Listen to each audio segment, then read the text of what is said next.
Vamos falar um pouquinho sobre Bartimeu, o cego Bartimeu. Se você atentar bem, nós temos um salto de personagens que surgiram lá no princípio da história de Cristo, no Evangelho, até chegarmos já em Bartimeu, na última semana do Evangelho de Jesus Cristo, do ministério de Jesus aqui nessa terra.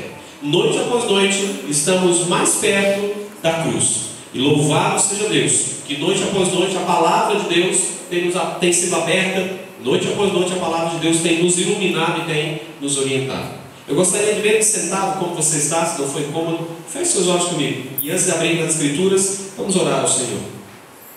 Querido e bom Deus, nós te agradecemos por mais esta oportunidade de juntos estarmos na tua presença. Obrigado a Deus. Os teus filhos poderiam estar em qualquer outro lugar, fazendo qualquer outra coisa, mas escolheram estar junto de ti. Aceita-nos, ó Pai, junto a ti. E ó Deus, nesse instante em que a tua palavra é aberta, abra nosso entendimento. Não nos deixe compreender o que queremos, mas ajuda-nos, ó Deus, a compreender o que o Senhor deseja nos revelar. Que o teu Espírito esteja entre nós, se movimente, impressione mente e corações. E ao final dessa reunião, que decisões sejam tomadas a favor do Senhor Jesus Cristo. Amém. Nós te pedimos e desde já agradecemos por Jesus. Amém. Convido você a abrir a sua Bíblia, por favor, no Evangelho de Marcos, e o capítulo 10. Marcos, capítulo 10. Eu gostaria de ler com você inicialmente apenas o verso 46. Nós temos aqui um problema a ser resolvido. Marcos, capítulo 10, e o versículo 46 como introdução de nosso tema dessa noite. Hoje, como foi apresentado, o nosso personagem é Bartimeu. E o que a Escritura fala a respeito de Bartimeu? Antes, um impasse precisa ser esclarecido. Marcos capítulo 10 e o verso 46. O texto sagrado diz assim: E foram para Jericó. Quando ele saía de Jericó, juntamente com os discípulos e numerosa multidão, Bartimeu, cego, mendigo, filho de Timeu, estava sentado à beira do caminho. Esse relato, o episódio do encontro de Jesus com o Bartimeu, ele é repetido em 3 dos 4 evangelhos. Apenas João não se pronuncia a respeito desse assunto. Mateus apresenta o episódio do encontro de Jesus com o Bartimeu no capítulo 20 do seu evangelho. Lucas apresenta o mesmo episódio no capítulo 18 de seu livro.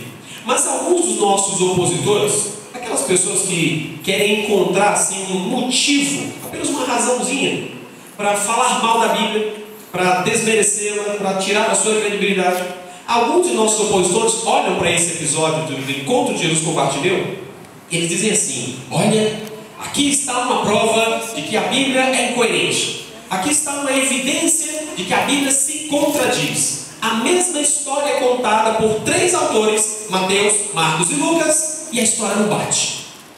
Eu não vou ler o texto aqui com você, mas eu recomendo que você leia em casa. Se você observar a mesma história no capítulo 20 de Mateus, está ali por volta do verso 29 em diante, do verso 29 até o verso 24.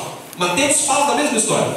Agora você leu comigo aqui em Marcos, diz assim: quando ele, Jesus, saía de Jericó, ele encontrou quem? Bartimeu, um cego. O mesmo episódio é narrado lá em Mateus, dizendo que quando Jesus saía de Jericó, ele não encontrou um cego. Ele encontrou quantos? 2. Se você olhar com calma, você vai ver. Mateus diz que Jesus encontrou 2 cegos. Quando Jesus saía de Jericó, ele não encontrou um cego, encontrou 2. Marcos afirma que foi apenas 1. Aí quando nós chegamos em Lucas, parece que a complicação aumenta. Porque quando chegamos em Lucas capítulo 18, ali por volta do verso 35 até o verso 43, o mesmo episódio é narrado. E se a sua Bíblia é aquela Bíblia de referência, você vai perceber que uma perícope, um episódio é lançado para outro. Lá em Mateus você tem uma indicação de Marcos, e lá em Marcos você tem uma indicação de Lucas. Quando chegamos lá em Lucas, parece que o problema aumenta. Porque Lucas, ele concorda com Marcos dizendo que era apenas um cego. Mas nós temos um problema. Marcos diz que era quando Jesus quando Jesus saía de Jericó. Lucas diz que era quando Jesus estava chegando. E aí as pessoas, peraí, Jesus estava chegando em Jericó ou ele estava saindo? Era um cego ou eram 2 cegos? Aí aquelas pessoas que gostam realmente de implicar com a Bíblia dizem assim: não, está tudo errado, né? Eles escreveram uma história, não sabem nem o que escrever. Mas a grande questão é: eram 2 cegos? Ou era um só? Jesus estava chegando em Jericó? Ou Jesus estava saindo de Jericó? Se eu disser para você que todas as afirmações estão corretas, você acredita? Está tudo correto. Jesus estava chegando, Jesus estava saindo, e eram dois cegos. Posso explicar para você?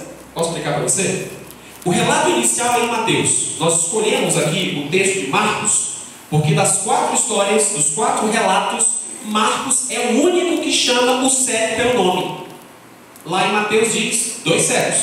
Lá em Lucas, 1 cego. Apenas isso. O cego.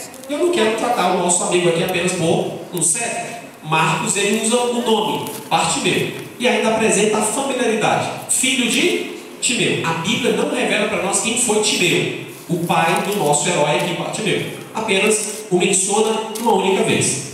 Mas o evangelho inicial, o relato inicial está em Mateus. E nós oferecemos, eu espero que você me entenda o que eu vou dizer, nós oferecemos uma credibilidade maior a Mateus.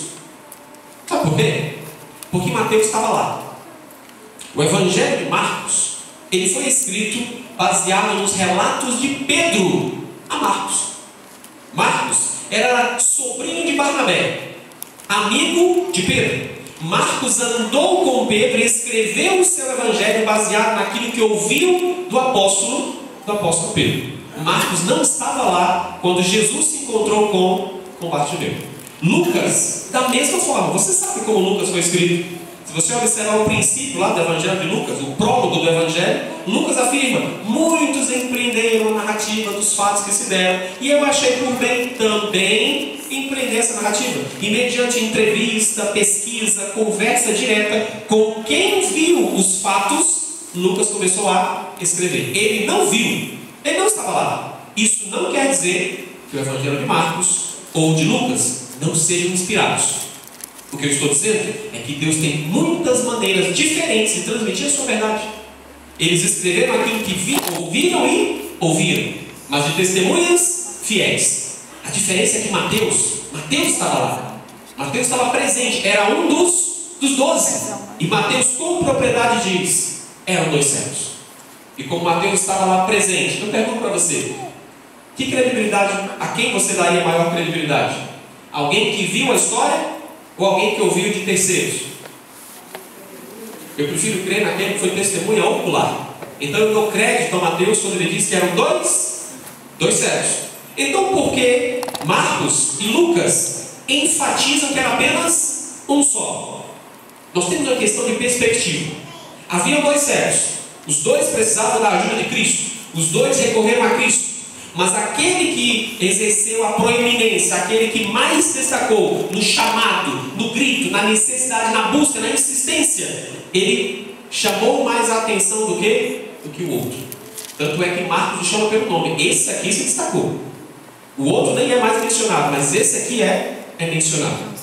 Marcos e Lucas apresentam o único cego. Qual deles? Aquele que mais se destacou dentro do episódio, do encontro com Jesus Cristo.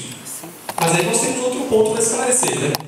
Jesus estava chegando em Jericó ou Jesus estava saindo de Jericó? Leia comigo mais uma vez Marcos capítulo 10, verso 46. Diz assim: e foram para Jericó. Interessante isso, né? Em uma única frase: e foram. Jesus foi. Ponto. Após o ponto, quando ele saiu de Jericó, nossa, viagem rápida essa, né? Ele foi para Jericó e já saiu de Jericó. Jesus estava chegando ou estava saindo? Mateus diz que ele estava chegando, estava saindo. Marcos diz que ele estava saindo, mas Lucas diz que ele estava chegando. Alguns amigos aqui já foi em Salvador? Eu já fui em Salvador, né? Alguém mais? Quem foi em Salvador sabe, não apenas Salvador, mas São Luís do Maranhão, algumas outras cidades. Em Salvador, quem já foi lá sabe que lá tem a cidade velha e a cidade nova. Não é assim, né? Cidade velha e cidade nova. Lá em São Luís do Maranhão também é assim. Há uma parte da cidade que é chamada de cidade velha, e uma outra parte da cidade que é chamada de cidade nova. Aqui em Arthur Nogueira as pessoas falam isso, né? Nós moramos aqui no Jardim Blumenau e de vez em quando a gente escuta dizer: eu vou lá na cidade. A cidade, atravessar a passarela e chegar no centro, ou dar a volta, né, rapidinho ali. Eu escuto pessoas aqui, vizinhos nossos, dizendo: eu vou lá, você vai na cidade, aceita uma carona? Como se o Blumenau estivesse alienado da cidade de Arthur Nogueira. Mas eu entendo a expressão. O fato onde eu quero chegar, a questão onde eu quero chegar, é que Jesus estava tanto saindo quanto chegando em Jericó. Sabe por quê? Porque Jericó é uma cidade dualista, uma cidade dualizada. Havia a cidade nova e a cidade velha. E dependendo da perspectiva, Jesus estava saindo ou estava chegando. Percebe? Não há nada de errado no relato sagrado. É uma questão de perspectiva. Eu posso estar à sua direita ou à sua esquerda, dependendo da sua perspectiva. Entende? Eu posso estar saindo e encontrar você, né? Eu estou saindo da igreja, eu posso sair da igreja assim: eu saí e encontrei o Ronaldo. E o Ronaldo conta a mesma história, diz: eu estava chegando e encontrei o Ricardo. Depende da perspectiva. A minha ou a dele. Eu estou saindo, ele está chegando. Uma questão muito simples de se resolver. Cidade nova, cidade velha. Quando Jesus saía da cidade velha, estava entrando na cidade nova. Dependendo de quem se olha, Jesus está saindo ou está chegando. E vice-versa. Algo bem simples. Bem simples. Fácil de se esclarecer e que não traz nenhum cabimento desmerecer o relato sagrado mediante nossas pálidas inquietações, nossos questionamentos, que muitas vezes são sem base. Mais uma vez, aqueles que são opositores, algozes, gostam de procurar espaço na Bíblia para poder acusá-la, mais uma vez, suas questões são deixadas de lado mediante a inspiração divina. Mas sabe, amigos, rapidamente eu quero apresentar para você o nosso personagem.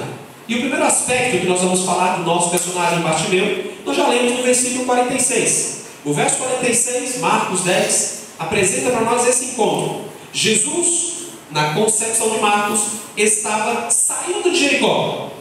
E enquanto Jesus saía, ele e seus discípulos, ele se encontrou ali ao redor estava rodeado de uma grande multidão. E ao meio da multidão havia um cego. Repito a vocês que Marcos é o único dos evangelistas que apresenta esse cego por nome: Bartimeu, filho de Timeu.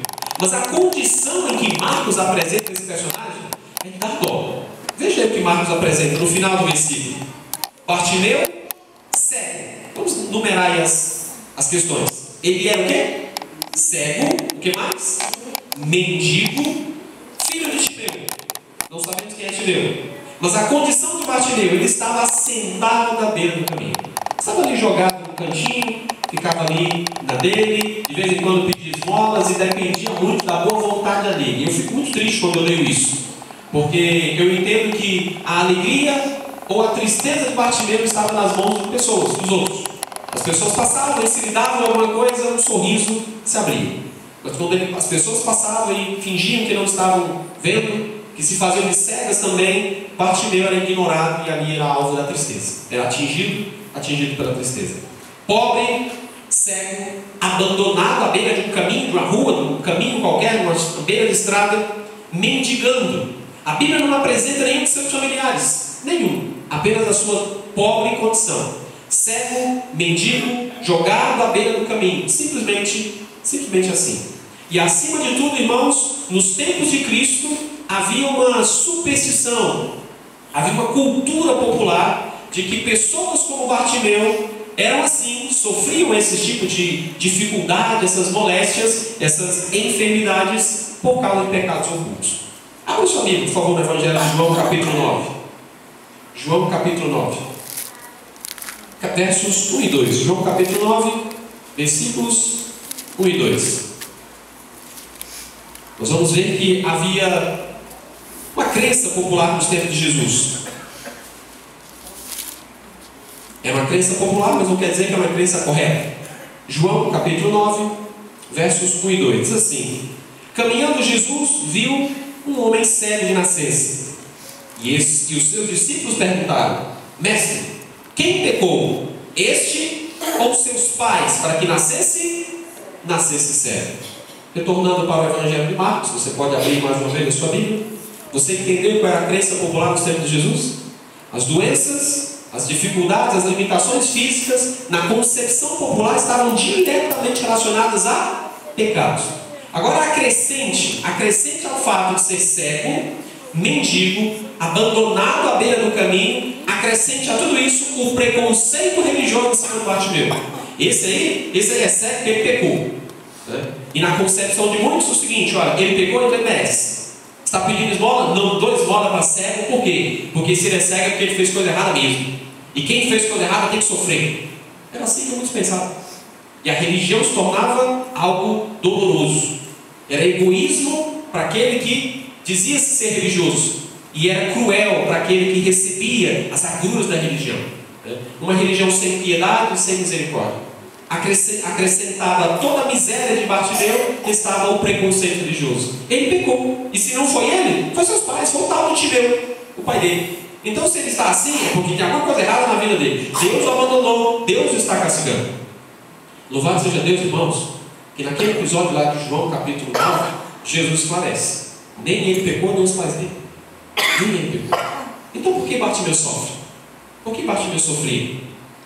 É interessante, irmãos, nós lembrarmos que todos nós sofremos. Eu gostaria de perguntar aqui: alguém tem coragem de levantar a mão se eu perguntar a alguém que não sofre? Levanta a mão aqui quem não sofre. Eu não vou levantar a mão nem para dar mau exemplo, tá? Mas todos nós sofremos. E por que nós sofremos, irmãos? Por quê?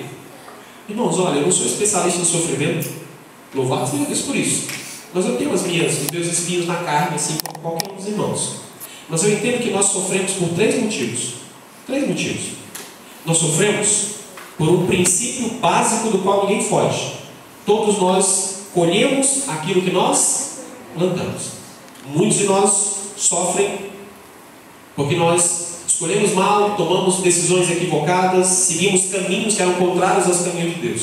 Muitas vezes, não todas, muitas vezes sofremos por nossas próprias escolhas. Mas em outras circunstâncias, nós sofremos pelas escolhas alheias. Sofremos sim pelas escolhas alheias. Quantas vezes você já ouviu dizer que um bandido estava sendo perseguido pela polícia e aquele pai de família que não tinha nada a ver com a história foi atingido por uma bala perdida e morreu?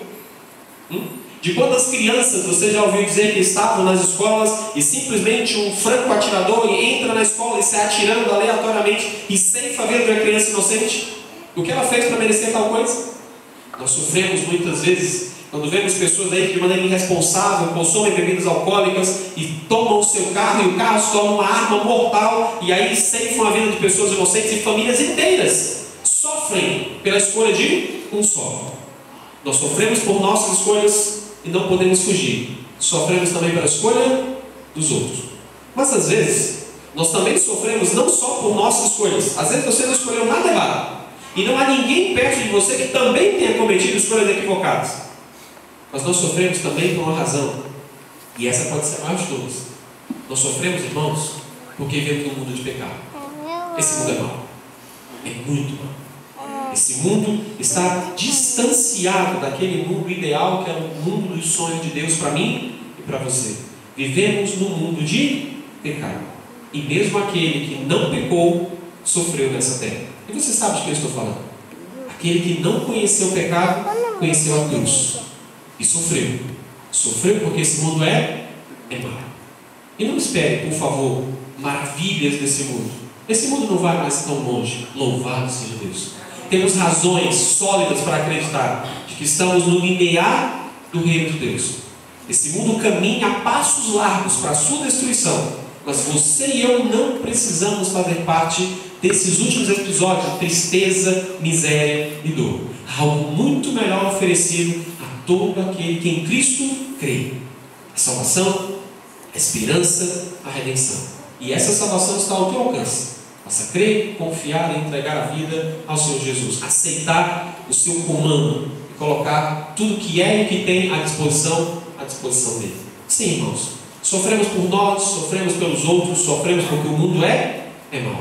Eu não sei por qual motivo Bartimeu sofria dessa moléstia. A Bíblia não esclarece, mas a Bíblia esclarece que era apenas um cego humilde, pobre, sofredor.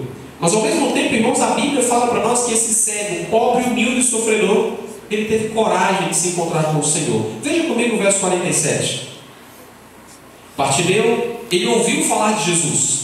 Marcos capítulo 10, verso 47 diz: e ouvindo que era Jesus, o Nazareno, pôs-se a clamar: Jesus, filho de Davi, tem compaixão de mim. Sim, irmãos, Bartimeu, me acompanha aqui, era cego e mendigo, e dependia da benevolência alheia, estava sempre à beira do caminho, com as mãos estendidas para receber uma esmola. Sua alegria, sua tristeza estavam diretamente ligadas ao comportamento dos outros, dependiam dos outros. Mas não esqueçamos de uma coisa: esse cego, ele ensina para nós uma lição de coragem.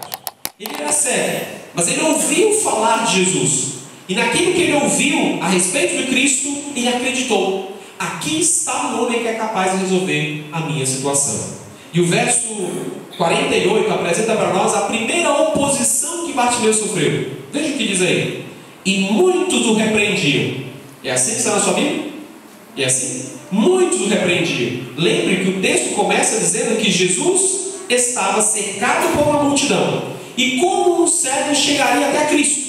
Atropelando alguns, caindo e levantando, gritando, fazendo o possível para chamar a atenção. Imagino que Bartimeu ouvia muitas vozes, e entre a multidão, todos falando, querendo perguntar alguma coisa para Cristo, todos desejosos de fazer suas necessidades, doenças, inquietações aos pés do Salvador. Bartimeu tinha que falar mais alto que a multidão, precisava chamar a atenção de alguma forma. E o texto diz: muitos o repreendiam para que se calasse, e o ceguinho se calou.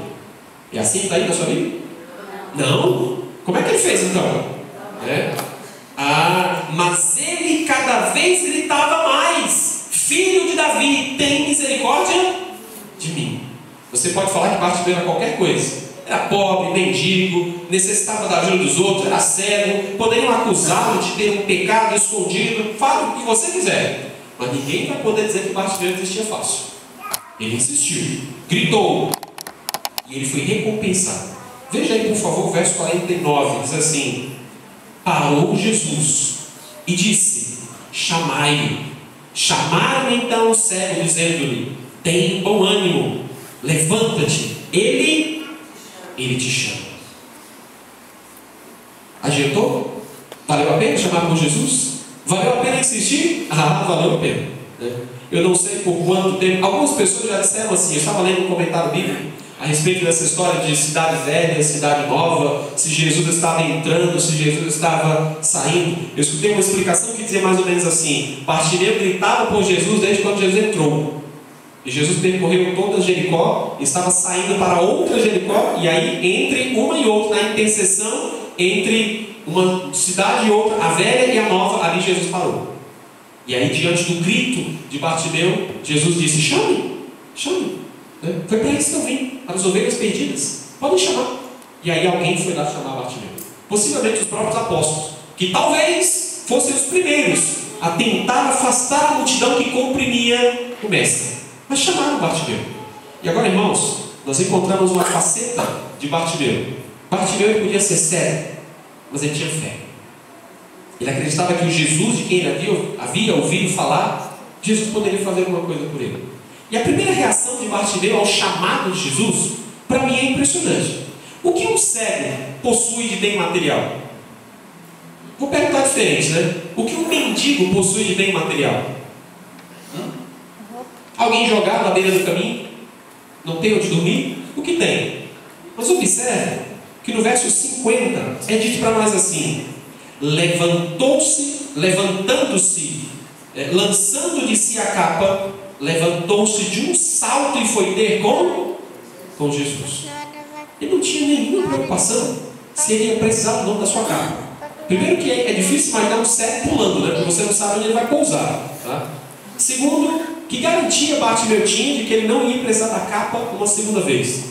Mas o texto diz que ele estava com a capa e gritava por Jesus, e possivelmente em meio à multidão não soubesse exatamente em que direção estava. Como o texto diz que ele precisou levantar-se, podemos dizer que ele estava cansado e sentou, ou que em meio ao tumulto, ao empurra da multidão, o frenesi, a ansiedade de chegar até a Cristo, Bartimeu talvez tivesse tropeçado e caído. E em meio à multidão, ferido, pisoteado, mas não desistiu. Simplesmente, Jesus o ouviu e mandou chamar. E quando Jesus o chama, o texto bíblico diz que Bartimeu não reclamou, simplesmente de um salto. Lançou a capa de si, de um salto, foi até Jesus. O conduziram até Jesus Cristo. E aqui, meus irmãos, eu chego no ponto da nossa mensagem que eu fico impressionado. A minha esposa, ela me vê às vezes lá em casa fazendo minhas pesquisas para os sermões. E, por favor, não ache que o que eu vou dizer para você é deboche. Mas eu não sei se você já sorriu de encantamento. Eu tenho a mania de sorrir quando eu fico encantado com alguma coisa. Às vezes eu caio na gargalhada quando alguma coisa enche os meus olhos. E às vezes eu faço as minhas pesquisas e vejo a maneira maravilhosa de Deus agir na vida dos personagens. E eu fico encantado realmente, né? Com a providência, com o amor, com o cuidado, né? A maneira como o Senhor não faz acepção de pessoas, como Ele ajuda o grande e o pequeno, o rico e o pobre, homens e mulheres, meninos e adultos. Eu fico encantado, maravilhado realmente, né? E isso aqui não é simplesmente a palavra de um pregador que quer mover seu coração. Antes de qualquer coisa, eu também sou um cristão. E eu fico encantado com aquilo que Cristo é e aquilo que Ele faz. Eu fico feliz quando eu leio, por exemplo, o verso 51, o encontro de Jesus com Bartimeu, né? Mostra a prontidão de Cristo e a fé do nosso personagem Bartimeu. Perguntou-lhe Jesus: que pergunta é essa que Cristo faz? O que queres que eu te faça? É aqui onde eu queria chegar. Eu fico imaginando Bartimeu ali ouvindo pela primeira vez a voz de Cristo. E o que Jesus diria para um cego, pobre, mendigo, abandonado pela família, perdido na beira de um caminho? O que Jesus diria? Jesus se aproxima de Bartimeu e diz assim: filho, oi, eu sou Jesus. Você ouviu falar de mim? Que bom, mas eu estou aqui agora. O que você quer? O que você espera que eu faça? O que você quer que eu faça? Irmãos, francamente, se Jesus desse essa oportunidade a você e perguntasse: filho, o que você quer que eu faça? O que você diria para Jesus? O que você diria para Cristo? O que você quer de mim? O que você espera de mim? E se você observar bem, vamos fazer um exercício de memória. Ao longo da Bíblia, me corrija se eu estiver errado, tá? Ao longo da Bíblia, que eu lembre, apenas 2 personagens receberam esse privilégio de Deus perguntar: o que você quer que eu faça? Pede o que você quiser que eu te dou. Lembra quem foi o primeiro? Salomão. No primeiro livro dos Reis, no capítulo 3, no versículo 5, diz assim: o Senhor apareceu a Salomão em Gibeon e em sonho lhe disse: pede o que você quiser que eu te dou. Nossa, que maravilha, né? Se o Senhor Deus chegasse... Oi? Capítulo 3, versículo 5. Primeiro livro dos Reis, capítulo 3, versículo 5. O Senhor aparece a Salomão e diz: pede o que você quiser que eu te dou. Alguns irmãos podem pensar assim: se isso acontecesse comigo, eu ia pedir tanta coisa para o Senhor, né? Primeira coisa que eu ia pedir para Deus: Senhor Deus, o Senhor está me dando a chance de pedir uma coisa. O meu pedido é que eu tenha mais 10 coisas para pedir, tá? Já viram aquela historinha do gênio da lâmpada, né? As pessoas esfregam a lâmpada, isso não, crendice boba, mas geralmente quando se esfregava a lâmpada, o gêniozinho aparece e oferecia 3 desejos. E o primeiro desejo é para ter mais 3, tá? Então eu não terei 3, terei 6, tá? Então eu queria, não quero mais 3, eu quero mais 10, eu quero mais desejos. Mas aí Deus se chega para um rei, Salomão, um rei, um monarca, filho de rei. E Deus pergunta: o que você quer de mim? Pede o que você quiser que eu te dou. Sabe o que eu vejo de coincidência, de semelhança nessas 2 histórias? É que primeiramente Deus oferece esse privilégio ao rei: pede o que você quiser que eu te dou. Tempos depois, séculos depois, através de Cristo, o bom Deus oferece a mesma oportunidade ao mendigo: pede o que você quiser. O que queres que eu te faça? Pede, eu faço. Só à disposição. E o que eu encontro de similaridade nessas 2 histórias, irmãos, é que Salomão, lá no Antigo Testamento, ele fez um pedido que agradou a Deus. E Bartimeu, séculos depois, diante do Filho de Deus, faz outro pedido que também agrada o coração de Deus. Agora, algumas pessoas podem achar que foi... Desculpa o que eu vou dizer, tá? Algumas pessoas podem achar que foi tolice o que Jesus perguntou. É um cego. E o que o cego desejaria? Um óculos escuro? Uma televisão para assistir? Não vai fazer diferença. É cego? O que um cego gostaria de receber? A sua visão. Então, por que Jesus perguntou: o que queres que eu te faça? Raciocina comigo. comigo um instantinho. Bartimeu nunca antes havia visto a luz do sol. Era cego. Sempre foi. Bartimeu, onde ele vivia mesmo, irmãos? À beira do caminho. Lá em Jericó, mas sempre à beira do caminho. Bartimeu dependia daquilo que os outros lhe davam ou daquilo que os outros lhe negavam. Pela primeira vez na sua vida, ele teria a oportunidade agora de ver o mundo real. Ver a face das pessoas. Conhecer pessoas que talvez ele soubesse identificadas apenas pela voz. A visão agora daria a Bartimeu uma noção completamente diferente da realidade. Para um cego, receber a dádiva da visão era muito mais do que passar a enxergar as coisas. Era uma transformação absoluta de vida. Você que enxerga, se você se imaginar cego, você vai entender o que eu estou dizendo. Sua vida vai mudar completamente. Bartimeu não seria mais o mesmo. Não é somente enxergar ou não enxergar. Para nós, fechar os olhos ou abrir os olhos é coisa muito simples. Para Bartimeu, é a sua vida que estava em questão. É uma mudança absurda que estava ali diante de uma escolha. O que queres que eu te faça? Ele poderia pedir: Senhor, que nunca me falte mais um pão, que eu tenha onde morar e possa viver de maneira digna. Tudo bem, mas eu prefiro continuar cego, porque ao Senhor abrir os meus olhos, eu vou enxergar pela primeira vez, e a minha vida vai mudar por completo. O que Jesus ofereceu a Bartimeu, muitos de nós que enxergamos, nem sempre entendemos. Você não entende porque você não é cego. Se você fosse cego, e se eu fosse cego, eu entenderia melhor Bartimeu. E entenderia principalmente a pergunta de Jesus: o que queres que eu te faça? Bartimeu, sem titubear, diz: Mestre, que eu torne a ver. Eu quero ver. A vida vai ser diferente, mas eu quero. Vai ser um desafio, mas eu aceito. As coisas agora vão ser por minha própria conta. Eu vou ter condições de trabalhar. As pessoas não vão mais me dar alimento. Eu não vou viver mais à beira do caminho. Eu vou ter que andar pelo caminho e não à beira do caminho. Mas eu aceito. É isso que eu quero. Eu quero tornar a ver. Bartimeu, irmãos, ele era cego, mas ele tinha fé. Os olhos da fé de Bartimeu estavam abertos. Eu fico maravilhado, irmãos, que aquilo que Salomão escolheu lá no passado agradou a Deus. Aquilo que Bartimeu escolheu agradou a Deus também. Eu oro e torço para que as nossas escolhas hoje agradem ao bom Deus. O louvem, o honrem e nos façam mais próximos dele. E o verso 52 termina o nosso relato. Marcos capítulo 10, verso 52, está escrito assim: Então Jesus lhe disse: Vai, a tua fé te salvou. E imediatamente tornou a ver. E agora um mundo novo se desdobra diante de Bartimeu. Mas a primeira impressão que ele teve desse novo mundo também dizia respeito a Jesus Cristo. E qual foi a reação dele, irmão? O texto termina dizendo assim: E seguia Jesus estrada fora. Ele não estava mais à beira do caminho, estava agora no caminho. É interessante, né, quando o texto diz que ele vivia à beira do caminho. Jesus abriu os seus olhos, ele entendeu onde estava, entendeu que o seu lugar não era ali, jogado à margem do mundo, mas era no caminho. E ele seguia exatamente aquele que é o caminho, a verdade e a vida.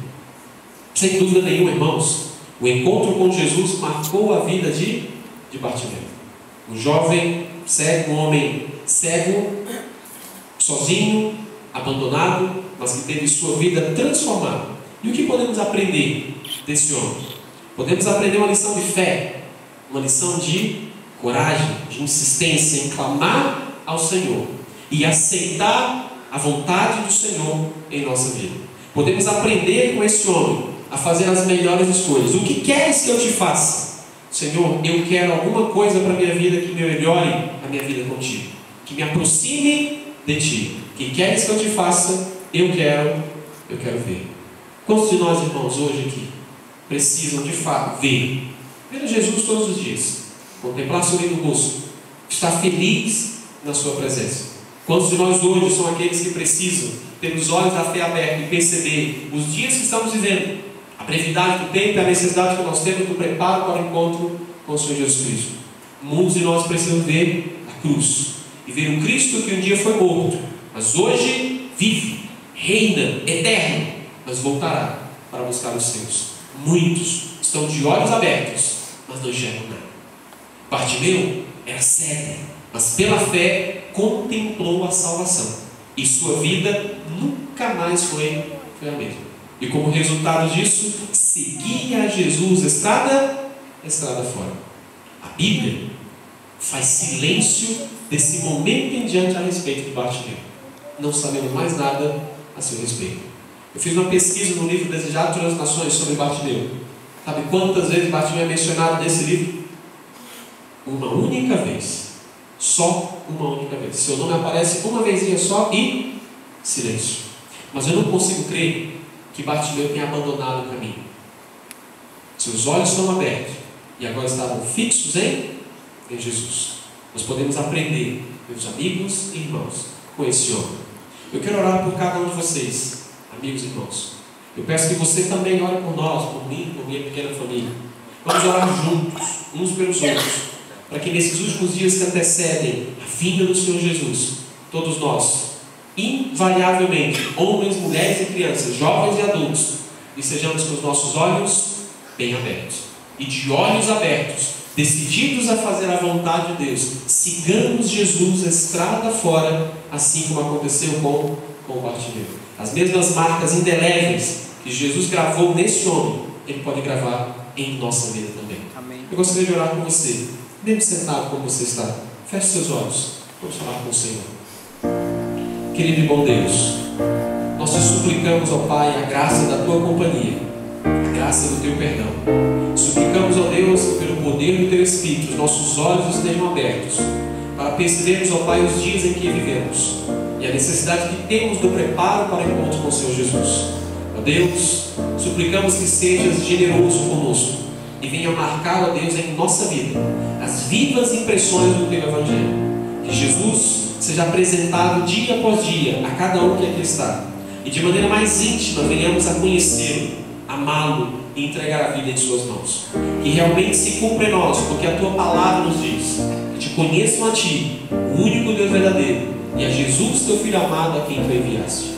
Transforme a nossa vida, assim como transformaste a vida de Bartimeu, e ajuda-nos a não estar jogados à beira do caminho, mas ajuda-nos a estar no caminho que conduz à salvação. Ajuda-nos, dia após dia, a permanecermos em Cristo, o caminho, a verdade e a vida.